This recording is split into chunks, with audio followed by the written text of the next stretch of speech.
Hi, welcome back to Elevated TV. This is Ocho here with Jerry Munn from First Cut Farms and Mendocino, a silver bear winner from the California State Fair for co-dominant terpenes with limedelic, which was limonene and myrcene. Yeah, those are the two dominant terpenes with that strain.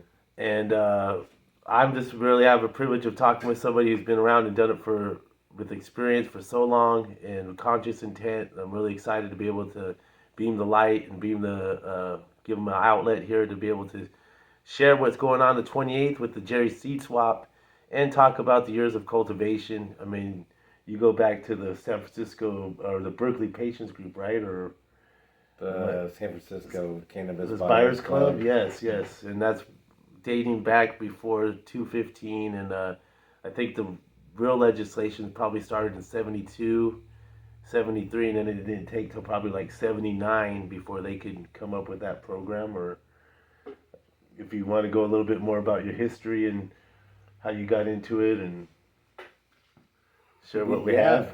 Sure. We got the seed swap coming up on the 28th of January, this Saturday. It's an event that I felt that the community needed opportunity to get some genetics for the upcoming season, and I felt that it was a good time. There's a lack of events where people can get seeds, and really January is when you want to pick up your seeds for the upcoming season. So it's at the Soil King Garden Center in Cloverdale. It's this Saturday, so come out and get some seeds from the top breeders in Northern California. I'm going to host a breeders panel with some fellow cultivators from our area up here in NorCal. As people that I respect and do pretty good work. It's going to have Noah from Golden Fig Gardens here in Covelo. Shout out. As well. We got Covelo representing with myself, First Cut Farms, Mendo Seeds. We've got Golden Fig from Covelo. We've got Casa Flora from Willits.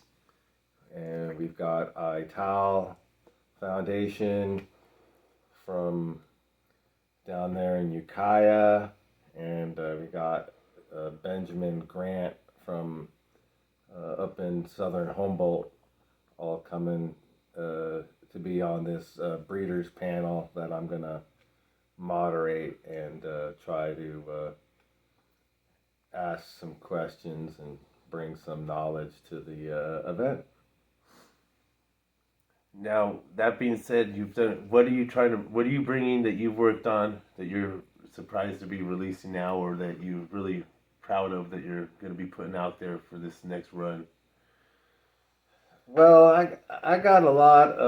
I've been breeding the seeds for a long time, so I have a ton of gear.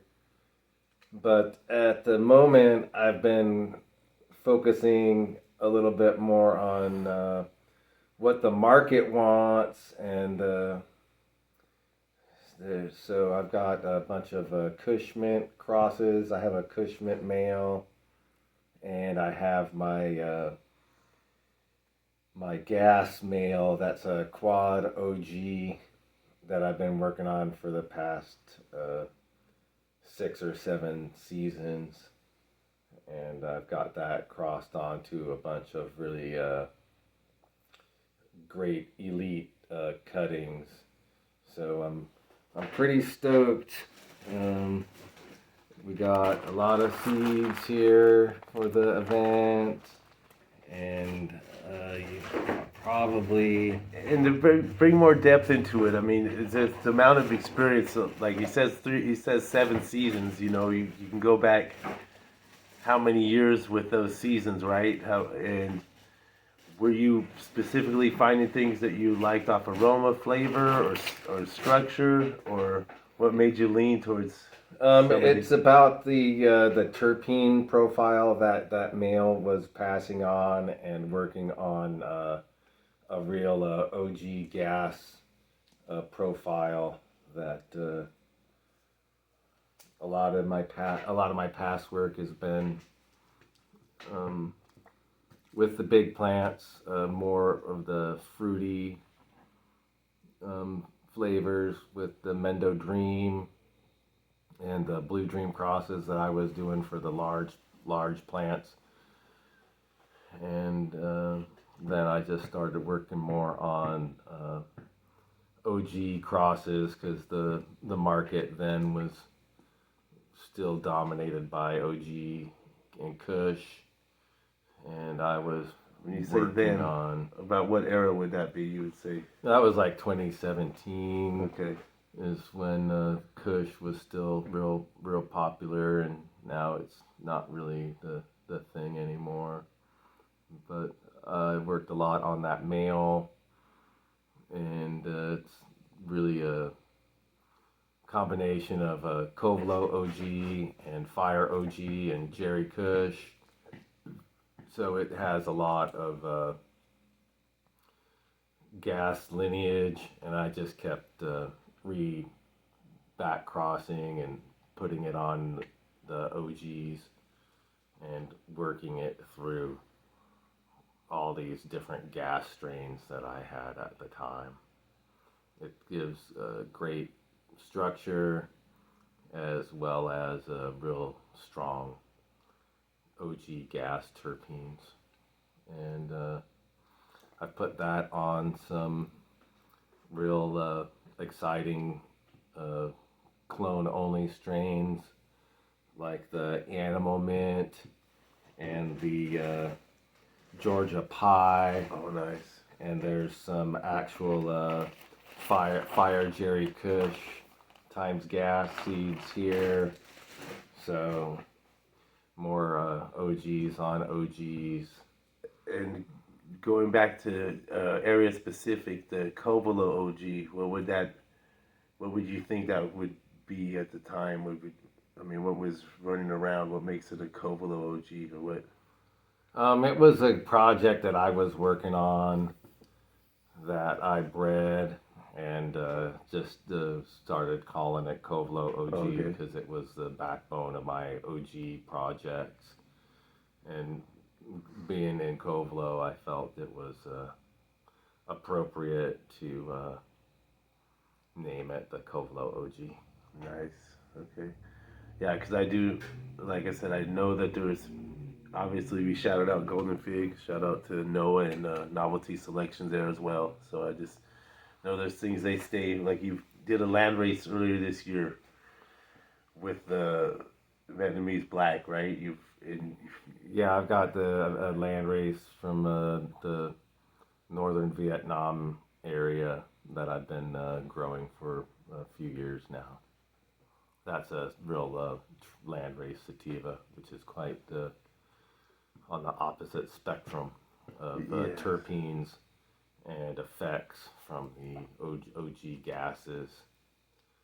And it's a real nice sativa, super amazing high, and very reminiscent of with the high terpene dominant. It's reminiscent of snowcap and train wreck and those types of strains. And anything you're breeding that you're putting in the seed collection for Mendo seeds that is heavy leaning that way that kind of has similar effects to that, or is it totally unique when you've bred for your own seeds? Or I didn't really work on breeding that land race. I just wanted to keep that one to its true lineage. I haven't paired it up with any males to make seeds out of yet. I haven't really found a male with a similar terp profile, and I've actually had, with the permitting process, it's kind of put a lot of my seed projects on pause with the course of the current regulated industry, the lack of a nursery permit, it makes seeds a little bit different for the market Yes, now yeah. for me. So with that intent, then you're doing things really based off of head stash as well. That you lean towards that or personal, or if when since you're doing it so select, Um, or is it more just to let the plant's profile, the expression when it meets that full expression, deviate? I kind of just started focusing on production and not so much on creation. And that's kind of the distinction for me in the regulated market. It's, the regulated market is about production and not about creation. And that's one of the, things that is unfortunate with the regulated market is that there's a certain standard that is, I think, accepted in the industry, and there's not much variation out there with how the market works. Yeah, the room for flexibility, and yeah, but there is yet to be said for that to be that consistency for that standard where it can hold that production and hold that expression all the way through 1 through 1,000. There's a place for it because we smoke it. Yeah, and the regulations really took the fun out of exploring genetics and creation, and I feel that the regulated market has stopped creation, and it's really just focused around production. Whereas a breeder, for me, it was about more creation, and I felt it difficult to make the transition into full production when I was focused on creation before the regulations. And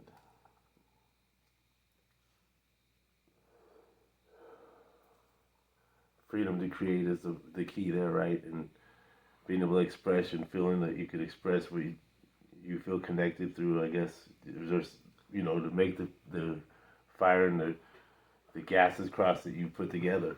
Right? yeah, the limadelic is some of my last work that I was working lines was this lime, which I find the limonene a really unique terpene in cannabis.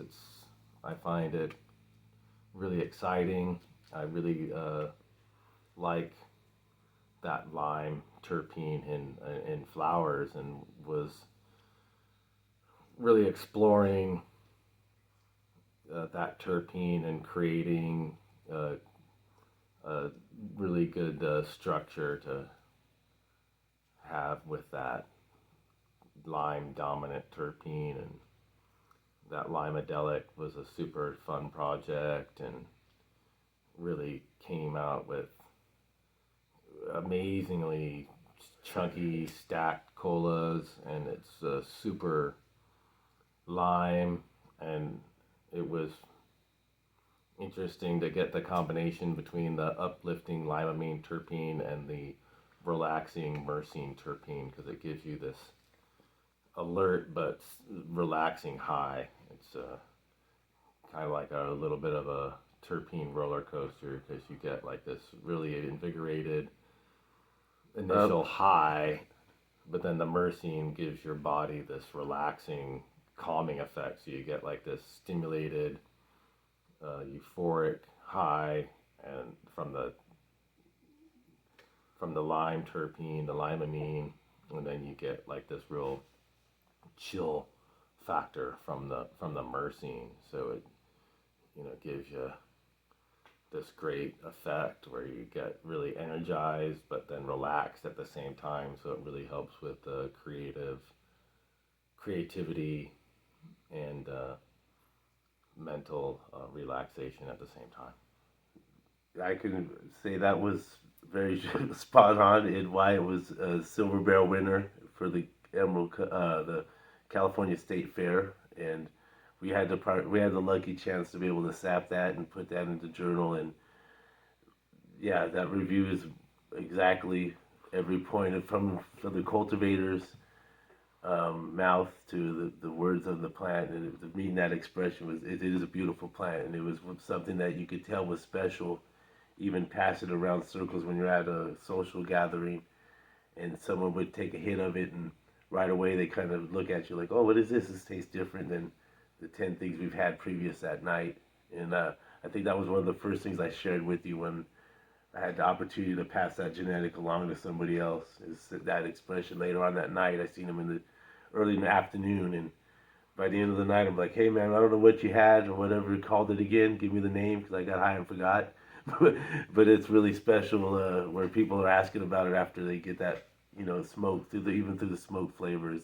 Yeah, You get that unique taste. First Cut Farms is going to be rolling that out into production this next season here. I had no clue when I submitted it to the state fair I would win an award for it. In fact, with the way the testing was and how these competitions go, I figured I had a very slim chance of any recognition with that strain, and then I ended up getting the silver for codominant terpenes, which I guess was like I was like less than half of a percentage point off from getting the gold award for the codominant terpenes. They told me that it was the closest out of all of the categories between farms and that, and I didn't grow any of it this last season. So it's coming back around this next one. That's great because it is very special, and I think tying it in with the state fair where it's coming back around again, and it's going to be able to keep that legacy going, just like that blue ribbon pig or that blue ribbon flower, or with agriculture as well, normalizing the plant where people can be familiar with looking out for it and going to other county fairs and going, "Oh, we have a little display about cannabis here and who grows the best in this area." And yeah, and the category, the awards for the state fair came out in like late June, and as a cultivator, your game plan is set. Like for me, my game plan gets set in like realistically like October, November for the next year. What are you thinking about it? And yeah, it's just this whole production strategy is pretty important when it comes to regulated cannabis, and I try to have my game plan set up for the whole next season come at the end of the season. So we're having the seed swap now in January so people can get their seeds for starting in the spring here. So it's a lot of planning for production. Yeah, for the next step. Where most of us regulated cultivators probably already have our game plan, and if you don't have your game plan, it's on the horizon, because you're going to be cracking seeds in like a month. So if you don't have your shit together, you're not starting seeds in June for your October harvest. You're already on that game mode. Yeah, you're already too late to the table if you're starting in June. So really, and that also comes into play with what's reading the markets and trying to have what's going to be popular the next season. The staples seem to not change very quickly, and they go in waves, and so we're kind of stuck in this. Well, I think that Lima is going to push through, and you will see it in this next wave, because just from my experience of rubbing elbows with people in different states and in different social circles, understanding that they want limonene and these type of terpenes, they're starting to understand the profiles and being educated on it, where they can looking for that accordingly. Like they're looking for a certain type of wine. So I've heard people say they prefer limonene, they prefer terpinolene, um, and people prefer myrcene. So when you got that, I think anywhere that if you can get, you can have that line profile that's really coming across dominant, and you get they can't unfortunately smell it out of the jar like we get the opportunity to, but when people get that whiff, it automatically comes in with a chemical aroma sense of, hey, this is going to be uplifting, and that's what they're looking for. And some people get that little terpinolene skunk, and they, yep, this is going to get me going. And I think, yeah, these type of Yeah, let us know what terpenes are you guys are wanting. You Yeah. know, kind of. I try to listen to I people. I try to listen to the markets. I try Yeah. to, project what is going to be popular, and now what's popular in the market is purple flowers, which is really pretty odd to me that somehow that's now the standard for cannabis flowers. Well, I think cosmetically, I think we like a variety of colors and stimulating. So that's partially part of the appeal I can see as in that aspect. But on the terpene profile, I think people are coming around to it. That's why I stick out, and I've mentioned it to a lot of people. Is even the osmium dominant ones are something that's unique, and you can count. I can only count on one hand, and then so the pinene dominant ones the same way. I'd like some of those to come back around in more of a concentrated fashion, and I think obviously the market and people are going to double down on that and certain things and finding out what they prefer to get the best expression out of that cultivar with, and I think that Yeah, and at the seed swap, there's going to be a lot yeah, of you're going to get that a diversity lot there. of people are coming with their seeds to share. So at the seed swap, it should be really interesting just to see what everybody's been working on. Yeah, and it is really you're going to get some diversity through this area and through this colors. I know people specifically grow purples out here, and from the dark purple to the cosmic purple, which that I could see the profile, and I appreciate them all, and that's the beauty of being able to partake in some of them. But I do understand that the visual appeal is what sometimes drives what's frustrating the farmer, the guy who really goes, oh, you don't understand, this plant may not have that uh, exact look that right now they're looking for. And maybe it'll be pink next year. Who knows? I mean, that's the way it could go because they're looking for rarity or something that's flashy, and there's something for that as well. Because Yeah, I mean the I like sprinkles on my cupcakes once in a while. most cannabis is very unique and not necessarily has the purple colors.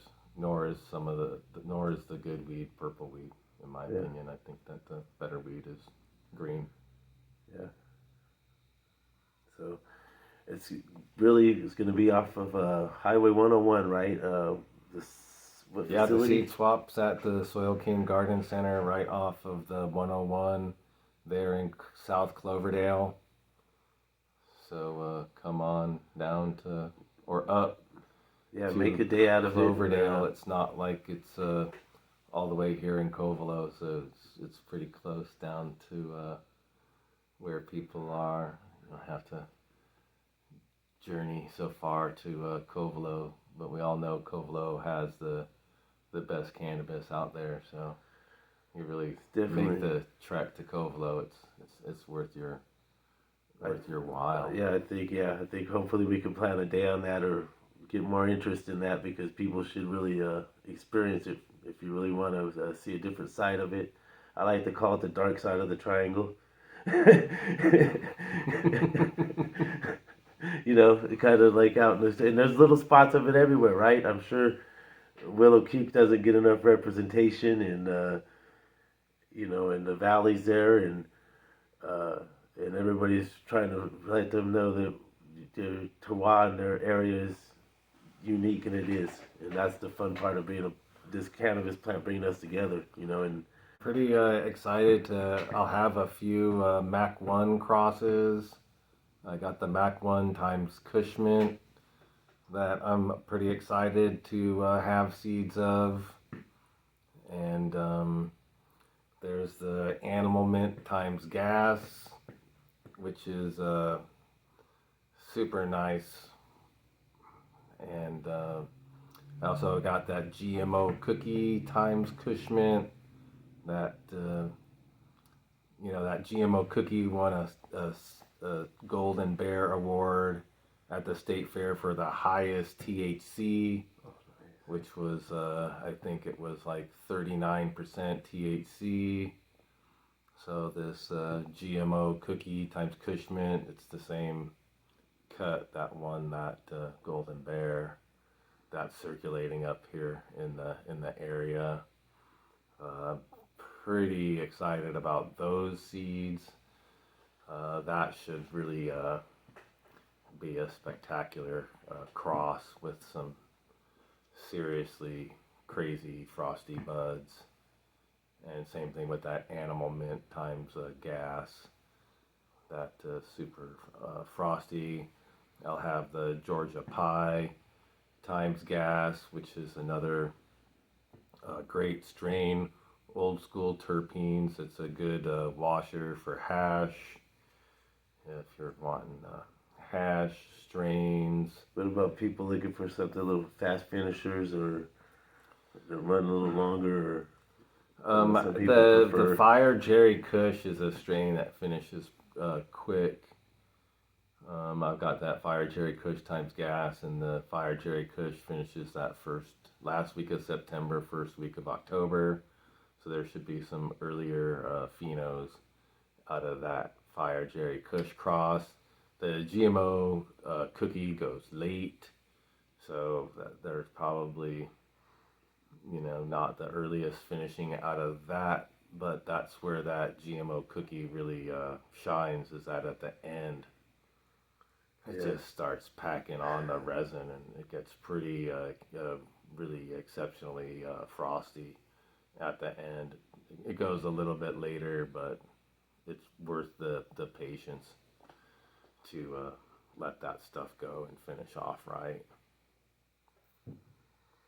Well, good deal, man. I think there's going to be plenty of other herbs there as well. I think there's going to be other heirloom tomatoes and all types of good things and food. And I'm anxious to be able to be there and meet some of the folks in person that I haven't met yet. And